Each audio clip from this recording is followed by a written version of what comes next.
Action began today in the murder trial of a man accused of killing one of 6 missing women from Ross County. Jason McCrary is charged with murdering Timberly Claytor last May. And NBC4's Rick Reitzel was in the Ross County Courthouse for the trial.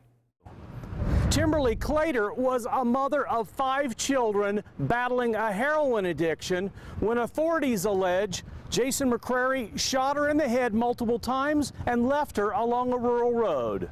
Investigators say DNA evidence and blood links McCrary to Claytor's death, but they haven't said why he might have done it. Today, the first day of his trial was about jury selection. You think you could set aside your prior familiarity with anybody outside of this courtroom and evaluate those witnesses based on what they do or they don't say? McCrary sat and listened as many of the jurors were asked about Claytor's murder, whether they heard about it from word of mouth, local media, or a 6-part cable series called The Vanishing Women.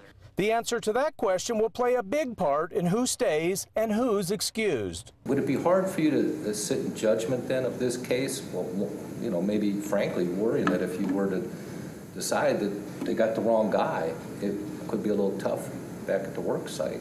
Quite a few of the potential jurors say they know family of the women or law enforcement officers. The jury pool of around 200 Ross County neighbors is being whittled down today and tomorrow morning. The trial is expected to start tomorrow afternoon. The banner with the pictures of those missing and dead women was removed here from the Ross County Law Enforcement Center after the judge says he was concerned that jurors coming into McCrary's trial might be swayed by those images.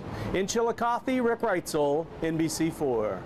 And McCrary is only charged in the death of Timberly Claytor. He has not been connected to the other 5 women in this case. You may remember the disappearances began in 2014 when Charlotte Trago was reported missing. She still has not been found. Days later, Tamika Lynch's body was found in Paint Creek. And then in November, Wanda Lemons disappeared. She remains missing.